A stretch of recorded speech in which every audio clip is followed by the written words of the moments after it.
जय हिंद। आइए हम लोग देखते हैं एक बहुत ही बेहतरीन आज का जो टॉपिक है उसके अंतर्गत हम लोग देखेंगे बहुत ही बेहतरीन टॉपिक बाल अधिकार।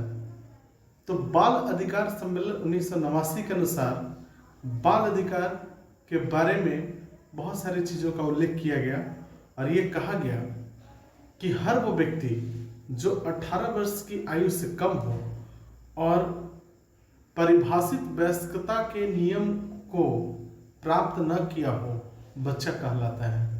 और 1989 बाल अधिकार का सम्मेलन एक बहुत ही इंपॉर्टेंट स्थान रखता है बाल अधिकारों को उत्थान के लिए। तो उसमें आइए हम लोग कुछ चीज़ों के बारे में जानते हैं। सबसे पहली बात तो कि शिक्षा एक मौलिक मानवाधिकार है, यानी कि शिक्षा हर व्यक्ति के लिए जरूरी है। जैसे कि सांस लेना जरूरी है वैसे ही शिक्षा भी मौलिक मानव का अधिकार है। मानव का अधिकार अर्थात बच्चों का अधिकार है। यही बच्चे आगे चल करके मानव बनते हैं और देश का विश्व का भविष्य बनते हैं। तो शिक्षा एक मौलिक मानवाधिकार है और सबों के लिए शिक्षा चाहिए। भारत में भी राइट टू एजुकेशन के तहत शिक्षा सबों के लिए मौलिक मानवाधिकार के रूप में वर्णित है। मौलिक अधिकार के रूप में शिक्षा है। आप जानते हैं कि भारत में शिक्षा जो है वो मौलिक अधिकार है, राइट टू एजुकेशन, और ये निहायत जरूरी है क्योंकि शिक्षा के बिना पूरे जीवन की कल्पना संभव नहीं है। चाहे किसी भी उद्यम में व्यवसाय में लगना हो तो उसमें शिक्षा सबसे बड़ा रोल निभाता है। इसके बाद सबों के लिए शिक्षा। आप जानते हैं कि भारत में विभिन्न प्रकार के लोग रहते हैं।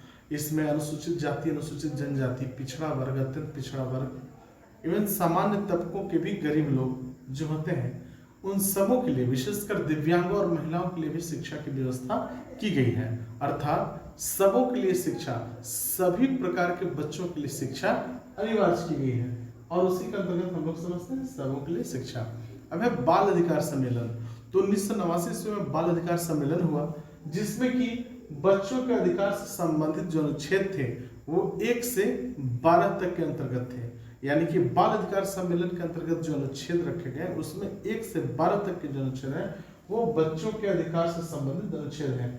जीने व विकास करने का जो अधिकार है वो है अनुच्छेद 7, 9, उसके बाद 20, 22, 23, 24, 25, 26, 27, 28, 29, 30, 31 और उसके बाद जो अनुच्छेद 42 है वो। उसके बाद हम लोग एक बहुत ही गुड टॉपिक पे चर्चा करेंगे, राष्ट्रीय बाल अधिकार संरक्षण आयोग। इसे शॉर्ट में हम NCPCR भी कहते हैं।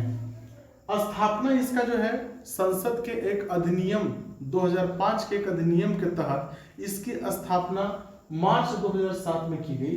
राष्ट्रीय बाल अधिकार संरक्षण आयोग का काम है कि 18 वर्ष के उम्र से जो कम के बच्चे हैं उन सभी को उत्थान के लिए कार्य करना। ये एक 6 सदस्यीय ये आयोग है जिसमें एक सदस्य और एक अध्यक्ष और 6 अन्य सदस्य होते हैं। अध्यक्ष का कार्यकाल 65 वर्ष की आयु तक होता है, जबकि सदस्य का काम 60 सदस्य का जो कार्यकाल है वो 60 वर्ष की आयु तक होता है और 6 सदस्यों में 2 महिलाओं का होना अत्यंत आवश्यक है। और अभी वर्तमान में राष्ट्रीय बाल अधिकार संरक्षण आयोग के अध्यक्ष प्रियंक कानूनगो है। तो कुल मिलाकर के आज का टॉपिक हम इतना ही रखे हैं और नेक्स्ट में हम लोग बालाश्रम पर बातचीत करेंगे और विस्तृत पर चर्चा करेंगे। प्रधान शिक्षक बहाली से संबंधित जितने भी शिक्षक हैं सभी इस वीडियो को जरूर सब्सक्राइब करें, लाइक करें और पसंद आए तो दोस्तों के बीच में शेयर करें। बहुत बहुत धन्यवाद।